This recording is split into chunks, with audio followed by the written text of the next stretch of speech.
Shalom, peuple de Dieu, que Dieu vous bénisse encore, que la faveur de Dieu soit avec vous, que le Saint-Esprit puisse guérir ton cœur, que Dieu puisse te bénir dans le lieu où tu es. Alors je suis venu encore t'inspirer, te pousser encore à chercher les choses profondes. Quelle est la raison pour laquelle tu es devenu enfant de Dieu? Tu es devenu enfant de Dieu pour une chose, pour que ton âme soit sauvée. Mais lorsque tu deviens enfant de Dieu, c'est la base. Ton âme est sauvée par le sacrifice de l'agneau. Ton âme est sauvée par l'obéissance à la parole du Seigneur Jésus-Christ de Nazareth. Mais lorsque ton âme est sauvée, il y a aussi des réalités physiques, des réalités terrestres. Quelles sont ces réalités terrestres? Ce sont les conflits de famille, les autels. J'entends les hommes de Dieu qui disent non, Jésus-Christ a déjà tout payé à la croix, il ne faut plus combattre pour les autels. Vous savez, chaque homme de Dieu enseigne selon le bagage spirituel qu'il a reçu, selon le degré de lumière que Dieu a mis en lui. Alors voilà pourquoi vous allez voir des débats de part et d'autre. Écoutez-moi très bien. Je suis un prophète de Dieu, je suis un homme voyant. J'ai été prophète, pas parce qu'un homme a mis de l'huile sur moi, mais parce que j'ai commencé à voir dans les royaumes déjà. J'étais déjà encore jeune novice. Cela veut dire que la capacité d'un homme de Dieu n'est pas le diplôme qu'il acquiert vis-à-vis d'une école prophétique. La capacité d'un homme de Dieu, c'est un mandat divin. Dans cette génération où des hommes de Dieu ont tellement étudié qu'ils ont fini par être Chanel. Écoutez-moi très bien. J'aimerais vous enseigner une chose profonde. Avant de t'enseigner, tu vas faire une chose. Tu vas dire, Saint-Esprit, dès me conduire dans l'enseignement de cet homme de Dieu, dès m'accorder le discernement, afin que je ne tombe pas dans tout ce qui est contraire à la parole de Dieu. Cette prière va te permettre de toi-même aussi d'être canalisé et de peser ce que je dis. Écoute-moi très bien, je ne te demande pas d'être fanatique. Je ne te demande pas de défendre ta communauté. Écoute très attentivement ce que je vais dire. L'enseignement que je donne est profond. Je suis un homme spirituel. Ce que je te dis, c'est très profond. Et tout le monde va se retrouver dedans. Écoutez-moi très bien. Les chrétiens de cette génération, dans le zèle, disent qu'ils ont la lumière. Effectivement, ils ont la lumière. Mais la lumière sans une connaissance approfondie n'est pas une lumière authentique. Ça ne veut pas dire qu'un chrétien n'est pas authentique, non. Parce que dans cette génération, les gens n'essaient pas d'écouter les profondeurs des messages, mais ils s'appuient sur quelques mots qui sortent lors d'une prédication. Alors je m'explique. L'être humain, dans sa bassesse, dit qu'il veut corriger les choses de Dieu. Mais l'être humain ne prend pas la peine de méditer sur les profondeurs de la parole de Dieu. Aujourd'hui, il y a un débat pour dire que les autels ne sont pas utiles. Moi, ce n'est pas parce que je suis prophète de Dieu que je vais m'élever pour suivre certaines personnes. Aujourd'hui, nous avons affaire à une catégorie d'hommes de Dieu. J'aimerais parler d'abord des prophètes. Il y a des prophètes de cette génération qui commencent à juger d'autres prophètes. Pas sur la base du Saint-Esprit, mais sur la base parce qu'ils sont prophètes. Écoute-moi très bien. Tu ne peux pas dire que tu es prophète parce que tu enseignes la parole de Dieu. Amen. Tu ne peux pas dire que tu es prophète authentique parce que tu enseignes la parole de Dieu. Je vais vous donner une métaphore et je vais revenir dans le but du sujet que je devais donner. Parce que l'Esprit de Dieu m'a emmené en même temps dans ce domaine-là, ce n'était pas prévu. Lorsqu'une personne prend un livre militaire, qu'il étudie, chez nous on appelle ça boileau. C'est-à-dire que étudier un livre, c'est que tout le livre est aspiré dans ton intelligence, dans ton subconscient. Donc ça veut dire qu'un intellectuel a étudié des livres militaires, il maîtrise même, on peut même l'interroger, il va donner des définitions, il va répondre. Mais est-ce que parce que tu as étudié, parce que tu connais, c'est-à-dire que tu as eu des données intellectuelles, cela veut dire que tu es militaire? Être militaire, c'est dans le sang, être militaire, c'est un état d'esprit. Donc cela veut dire qu'il y a des intellectuels. De la même manière qu'un civil peut étudier, oui, il peut étudier certains codes militaires, il peut étudier même certains livres, et puis vraiment répondre comme s'il est militaire. Mais on va l'attraper sur le terrain. C'est-à-dire qu'une fois qu'on met l'âme devant lui, il ne peut pas utiliser l'âme. Une fois qu'on dit, allez, va défendre, va en intervention, il ne peut pas aller en intervention. C'est comme ça cette catégorie des hommes de Dieu dans cette génération. Les gens qui disent qu'un homme de Dieu, écoutez, vous ne savez rien de ce qu'on appelle un véritable homme de Dieu, un man of God. Un homme de Dieu, c'est quelqu'un qui est spirituel. Si toi, ta spiritualité, c'est de prendre la Bible, seulement de faire du boileau et de répéter les versets sur versets, tu es un plaisantin, tu es nul. Et tu n'as même pas l'appel de Dieu authentique sur ta vie.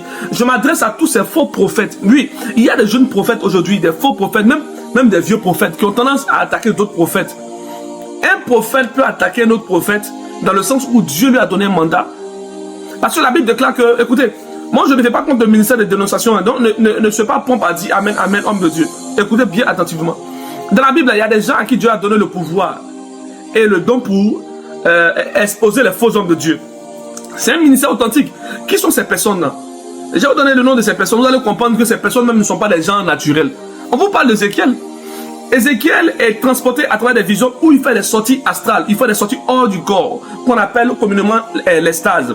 Parce que le thème astral est utilisé dans le monde occulte. Nous les chrétiens, on parle d'extase, on parle de visitation céleste. Alors Ézéchiel, pour dénoncer les faux hommes de Dieu, Dieu l'a fait vivre une expérience d'extase où il était téléporté hors de son corps. Il a vu les idoles dans le temple, il a vu les faux hommes de Dieu, il a vu beaucoup de choses. Amen. Cela veut dire que Ézéchiel a dénoncé. Lorsque Ézéchiel veut dénoncer, subitement une chose se prépare en lui. Dieu donne un message à Ézéchiel. Quand je lis le passage, je lis le message que Dieu donne à Ézéchiel. Écoutez-moi très bien. Je lis le passage que Dieu a donné à Ézéchiel et vous allez comprendre. C'est un passage très bien, un passage très profond. Écoute-moi très bien. Dans le livre d'Ézéchiel 22, verset 30, l'Éternel dit, « Je cherche parmi eux un homme qui élève un mur. Ils se tiennent à la brèche devant moi, en faveur du pays, afin que je ne le détruise pas. Mais je n'en trouve point. Je répandrai sur eux ma fureur et je la consumerai. » Bon, quand tu vas continuer la lecture, tu vas poursuivre. Maintenant, Dieu parle à Ézéchiel. Mais pourquoi Dieu peut dire à Ézéchiel, je cherche un homme parmi eux, pendant qu'Ézéchiel lui-même, c'est un homme. Vous n'allez jamais comprendre Dieu. Dieu est comme ça, c'est un stratège. Ça veut dire que quand Dieu veut donner un message, il ne donne pas un aller-vin, il ne donne pas à quelqu'un qui est vide. En fait, dans cette génération, il y a un mélange. Des gens qui ne sont pas voyants veulent corriger les voyants.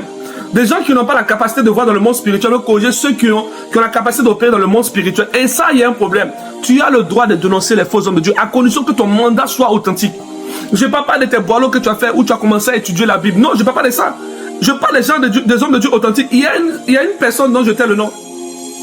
Je l'ai vu dénoncer les hommes de Dieu. Et en tant qu'homme de Dieu, je me suis posé des questions. Écoutez, je n'ai pas prié pour savoir qui est cette personne. Je me suis posé une question. À peine je me suis posé une question dans mon cœur, Dieu m'a emmené en extase. Et j'ai vu que le ministère de la personne était authentique. Et je ne vais pas dire le nom de la personne ici pour ne pas que ça fasse une polémique. Mais quand je vois les commentaires des personnes qui viennent accuser la personne, non, pourquoi tu dénonces un tel, montre-nous les vrais. Écoutez, cela prouve que vous n'êtes pas vraiment, comment dirais-je, vous n'êtes pas spirituel. Lorsque vous voyez une personne dénoncer un autre homme de Dieu, observez son ministère. Regardez comment la personne fonctionne. Le ministère authentique, c'est pas celui qui fait l'hypocrisie de donner l'amour. Regardez, écoutez, une personne peut faire semblant d'être homme en donnant l'amour, en propageant l'amour. Dans cette génération, les hommes de Dieu authentiques ont été séduits par la perversion des fraternités. Moi, ma véritable prière actuellement, c'est que certains vrais hommes de Dieu puissent revenir à l'appel authentique. Écoute-moi très bien. Tu vas noter ce que je dis. Pourquoi Dieu établit un appel? Lorsque Dieu appelle un homme de Dieu, c'est qu'un autre homme de Dieu a échoué. L'appel de Dieu est le signe qu'un autre a échoué. L'appel de Dieu doit nous emmener à être humbles. Parce que si Dieu dit, il appelle des prophètes, il appelle des serviteurs de Dieu, cela veut dire que là où tu es, là où tu m'entends, tu as peut-être échoué. Tu n'es pas indispensable. Tu es une personne qu'on peut remplacer. Dès l'instant où tu sais qu'on peut te remplacer, tu dois être humble. Aujourd'hui, ce que tu es les véritables hommes de Dieu, c'est la gloire de la renommée. Vouloir avoir des connexions, des amis dans le ministère, avoir des personnes, oh, moi j'ai un ami, il a un grand ministère, une grande église. C'est pas là que je vois que beaucoup ne sont pas spirituels. J'ai des hommes de Dieu que je respectais autrefois, qui ont dégradé dans mon esprit. Pourquoi? Parce que j'ai vu qu'ils n'avaient pas de limite. Un prophète doit savoir et connaître sa position. Tu n'es pas obligé de t'affilier à des personnes pour montrer que vraiment que tu es véritablement un prophète authentique. C'est vrai que des gens vont t'accuser. Et ils ont le droit de t'accuser. Quand tu deviens un personnage public, on doit t'accuser. Parce qu'un personnage public, tout le monde se permet de le juger. Chacun peut faire des commentaires désagréables. Mais en dehors des commentaires désagréables, il y a des gens qui n'ont pas de mandat. Ceux-là vont s'attirer des malédictions. Voilà pourquoi quand tu dis que tu es prophète et que tu dénonces d'autres prophètes, fais attention à toi. Qu'est-ce qui prouve que tu es prophète? Qu'est-ce qui prouve que réellement tu es prophète? Écoute-moi très bien. Moi, j'aimerais donner un message ici que d'autres vont comprendre. Je suis prophète de Dieu voyant. Le Saint-Esprit m'a permis de voir, d'entendre et d'expérimenter le don que j'ai dans plusieurs dimensions. Et il y a plusieurs témoignages. Et quand je parle pas en tant qu'un novice ni un néophyte. Je parle en tant qu'un sachant. Amen. Alors, lorsque j'ai commencé à utiliser ma capacité, le don que j'avais commencé à remarquer que mes visions commençaient à être très dures. Oui, j'ai commencé à voir que mes visions devenaient très dures. Pourquoi? Parce que j'avais commencé à utiliser le don là pour le zèle. Oui, j'avais commencé à utiliser le don pour le zèle. Je priais hier avec mon groupe de prière. Ça va vous choquer. Hein? Est-ce que je peux parler de ça? Et quand je priais, je me suis mis à voir une personne. Ça veut dire que tous les vêtements qu'elle avait portés. Est-ce que je suis censé dire ce qu'elle a porté? Non. Cela interdit la sagesse. La capacité de voir te permet de voir. Il dit, vient de voir tout. Mais la sagesse te permet de donner des messages, d'enlever tout ce qui est un peu désagréable à l'écoute de l'être humain et de donner les messages. Voilà pourquoi un homme de Dieu grandit au fur et à mesure qu'il exerce l'office prophétique. Moi, je viens aujourd'hui regarder plusieurs personnes. Pourquoi? Parce qu'en tant que prophète authentique, je dois regarder les personnes. Aujourd'hui, les prophètes sont marginalisés. Des hommes de Dieu, dans l'hypocrisie notoire, ont décidé de faire semblant en disant non, on veut les véritables prophètes. Mais en vérité, ils n'aiment pas les prophètes. Mais cela est dû à quoi? À des prophètes aussi qui ont donné aussi le courage à d'autres de les manquer de respect. Je connais des prophètes qui ont marqué la génération francophone. Il y a un prophète dont je tais le nom. Malgré qu'il est beaucoup controversé, je ne sais pas si je dois dire son nom, a marqué beaucoup de jeunes prophètes. Mais le problème, c'est que, vous savez, quand un homme est prophète de Dieu, qui s'habitue trop à la familiarité d'être avec plusieurs personnes, il finit par oublier qui il est réellement. Parce que, qu'est-ce que veut dire un prophète? Qu'est-ce que veut dire un prophète? Un prophète, c'est quelqu'un qui vient là où le peuple a soif, là où la voix de Dieu se fait rare, où il vient libérer des messages que Dieu veut donner. Il vient libérer le cœur de Dieu. C'est-à-dire que quand Dieu regarde le peuple, Dieu peut être dégoûté par rapport au peuple. Et dans le dégoût du peuple, Dieu révèle sa pensée, son émotion à un leader, un prophète. Et le prophète vient qui dit, oh, ainsi parle l'Éternel. Oh, mon Israël, tu as péché. Retourne à ton amour premier. Donc ça veut dire que le prophète, il situe le peuple par rapport à quoi? Il situe le peuple par rapport au message profond. Quand un prophète commence à être ouvert, être accessible à tout un réseau, à toute une panoplie de faux hommes de Dieu, il finit par lui-même corrompre son huile. Parce que lorsque tu établis une forme de familiarité, tu ne peux plus exercer ton ministère prophétique. Pourquoi? Quand tu regardes un frère dans le ministère, tu dis mais c'est mon frère, je ne vais pas l'exposer, c'est la sagesse. Non, ce n'est pas la sagesse. Et je vais vous dire pourquoi ce n'est pas la sagesse. Ce que je dis, j'englobe plusieurs messages. Ce que je donne, beaucoup ont donné des commentaires parce qu'ils se retrouvent dedans. Écoutez-moi très bien. Aujourd'hui, beaucoup sont frustrés. Pourquoi des prophètes ou des personnes se permettent de parler sur eux? Écoutez-moi très bien. C'est vrai que des personnes n'ont pas le droit de parler sur certains leaders, certains même anciens hommes de Dieu, dans le sens où ils n'ont pas l'appel ou même le monopole réellement que Dieu a donné pour donner ces paroles. Mais selon la parole de Dieu, la Bible déclare que Jérémie était jeune. Jérémie était jeune. Lorsque Dieu s'est révélé à lui, en tant que Jérémie ne pouvait pas parler, Dieu a dû regarder Jérémie pour dire que ne te fais pas petit, c'est moi je t'ai appelé. Mais à l'époque, quand Jérémie voyait les grands hommes de Dieu, il était étonné. Dieu a dit ce ne sont pas des grands hommes de Dieu. Et Jérémie était humilié, pourquoi? Parce que Jérémie a dénoncé les faux hommes de Dieu. Donc ça veut dire que Jérémie, dont on parle là, est un homme qui dénonçait les faux hommes de Dieu. Et Jérémie avait un don sur lui. Il avait un pouvoir que Dieu lui avait donné.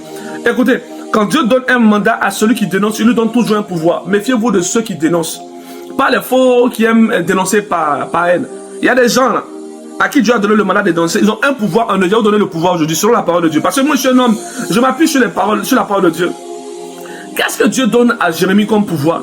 Il dit, je te donne le pouvoir de détruire et de bâtir. Ça veut dire que quand Jérémie met sa parole sur toi, ton ministère va se détruire toi ou toi. Tu as beau discuter avec lui, tu seras explosé. Il dit quoi? Je te donne le pouvoir de détruire et de bâtir. C'est-à-dire que le pouvoir que Jérémie avait, il pouvait en même temps te bénir et en même temps te maudire.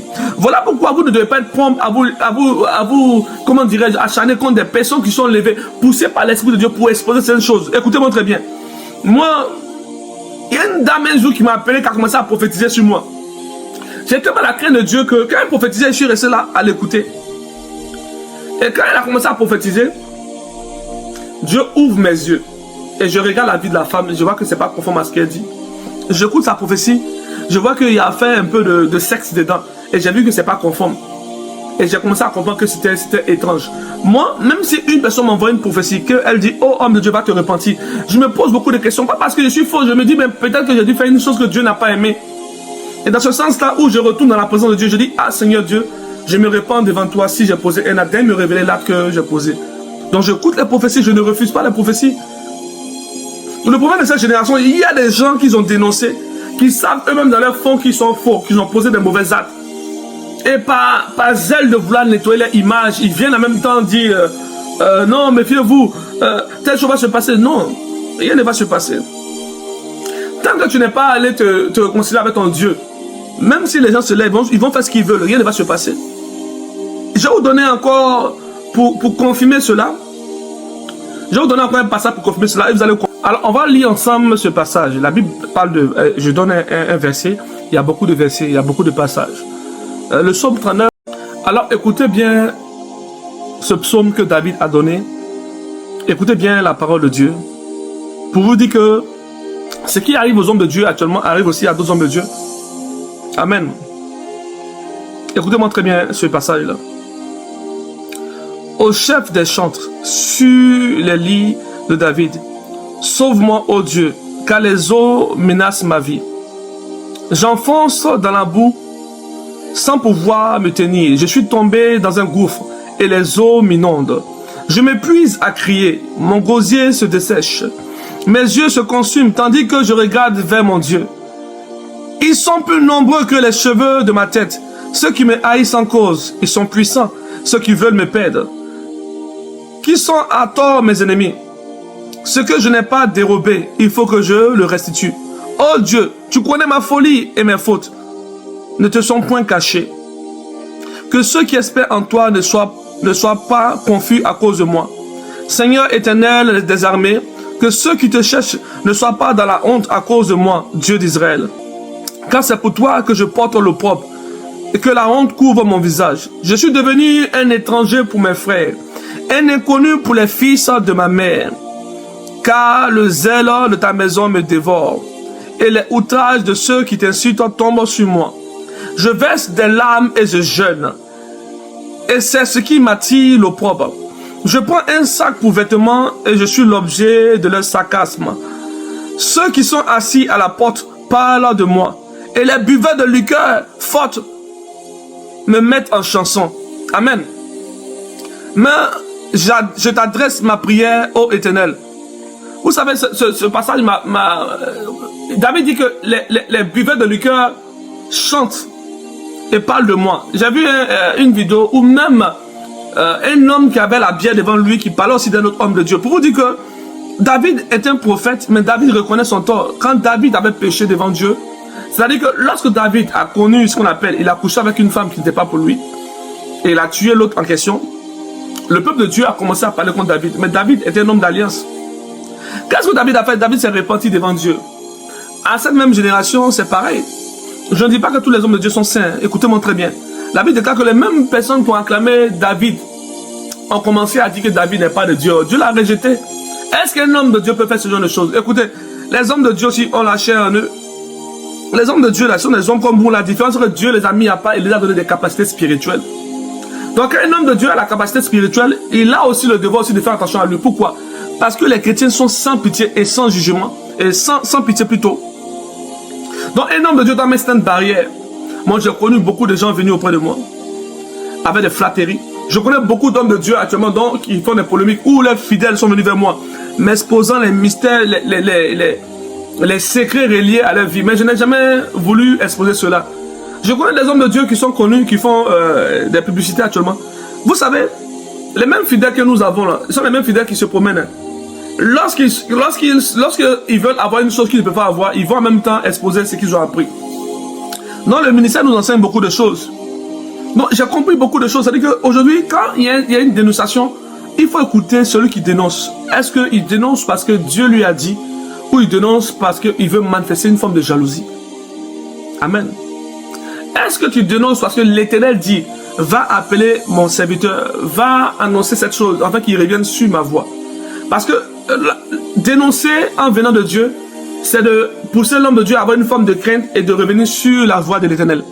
Mais dénoncer par une pensée humaine, par jalousie, c'est de manifester, de donner un message par des analyses que tu as fait. Est-ce que vous voyez un peu? Par des analyses que tu as fait. Moi, j'ai vu beaucoup de choses, même actuellement, je continue de voir.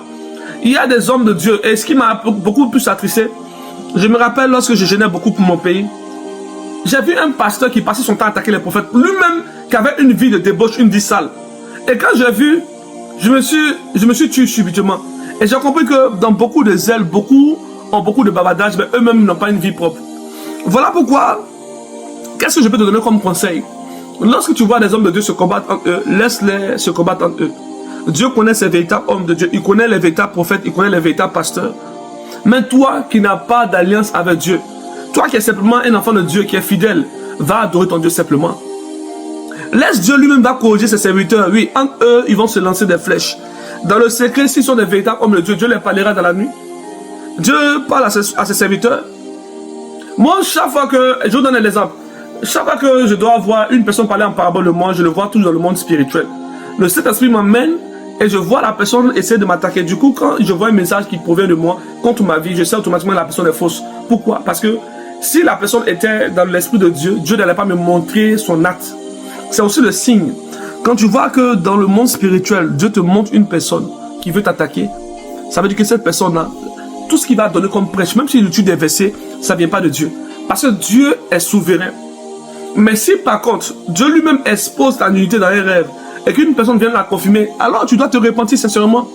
Alors le message que je le donne en tant que prophète de Dieu. Je suis un prophète de Dieu, je ne viens même pas chercher une forme de sympathie devant une personne pour bâtir mon nom sur le nom d'une personne. Je suis un homme de Dieu que Dieu a circoncis dans la douleur. Je suis un homme spirituel, j'enseigne les profondeurs de la spiritualité, même pas s'écarter de la parole de Dieu. Donc, de grâce, toi qui dénonces les hommes de Dieu, assure-toi d'avoir une alliance véritable avec Dieu. Ne sois pas un prophète qui parle parce qu'il lit les versets, mais sois un homme spirituel, sois un voyant. Lorsqu'un voyant corrige un autre voyant, on sait qu'il a vu. Parce qu'au moins, il a la capacité, on a ses preuves. On sait que dans son ministère, il a la faculté de voir. Mais quand une personne ne voit pas, et elle regarde, il y a des gens qui analysent beaucoup. On regarde, moi, écoutez, je peux donner même une prophétie qui va se réaliser, qui fait scandale actuellement, mais je ne dirai pas. Parce que si je dis ce qui va se passer, certains ennemis de la personne vont utiliser cette prophétie-là, parce que je connais, il y a des gens qui voient les vrais prophètes, les gens qui ont la capacité de voir authentique, ils analysent nos révélations, et ils aiment embellir la révélation pour en faire ce qu'on appelle un buzz.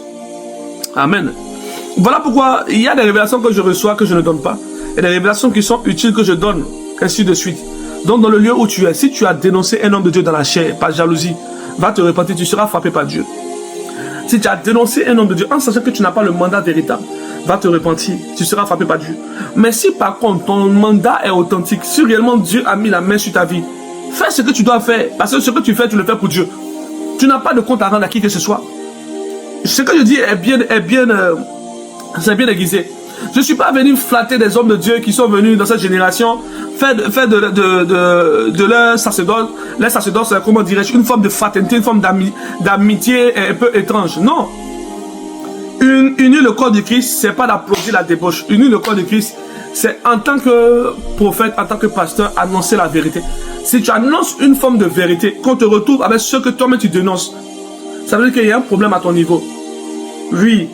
C'est comme un homme de Dieu qui dit non, j'aime pas telle chose. Et puis lui-même aujourd'hui, il se retrouve avec telle personne. Ça veut dire qu'il y a un problème. Ça veut dire qu'il ferme ses yeux sur une catégorie de péché parce que ce sont ses amis. Et il dénonce une autre chose. Ça encore, il y a un problème. Voilà pourquoi ce que je dis est très profond. Ceux qui sont sages vont comprendre ce que je dis. Et le message que je donne est un message très profond. Je prie maintenant que Dieu te relève dans le lieu où tu es. Là où tu es dessus par un prophète de Dieu, là où tu es dessus par un homme de Dieu, ne sois pas découragé. Va adorer Dieu. Ne dis pas non, je vais plus aller à l'église, je vais prier Dieu à la maison. Hey, tu peux prier Dieu à la maison. On ne t'empêche même pas de prier Dieu à la maison. Et puis d'ailleurs, tu as le libre habit d'aller à la maison, mais d'aller à l'église. Personne ne peut t'obliger, mais n'oublie pas une chose. Quand tu vas prier à la maison, il y aura un temps où tu seras bloqué. Il y aura un temps où il y a des combats que tu vas mener, où tu auras besoin de mentor, tu auras besoin de soutien. En cela, tu vas rechercher des véritables hommes de Dieu. Je te conseille plutôt de demander à Dieu simplement, Seigneur Dieu, daigne me montrer l'église de ma bénédiction. Daigne ouvrir les portes pour moi. Daigne ouvrir les portes pour ma vie. Daigne ouvrir les portes. Daigne me connecter, Père, à une église où je peux t'adorer. Amen. Daigne me connecter à une église où je peux t'adorer. Amen. Et je vais donner aussi un message aussi à d'autres jeunes prophètes de Dieu. Écoutez, ne soyez pas prompt à vous connecter aux hommes de Dieu par rapport à la renommée. Si vous êtes réellement appelé de Dieu, l'appel de Dieu là, c'est surnaturel. Oui. Moi, je suis formel dessus. L'appel de Dieu n'est pas naturel. Parce que nous servons un Dieu surnaturel. Montre mon Dieu, tu ne peux pas le montrer. Mais ceux qui sont voyants le vivent et voient Dieu à tout moment. Donc ça veut dire que tu parles d'un Dieu que tout le commun de mortels n'arrive pas à voir.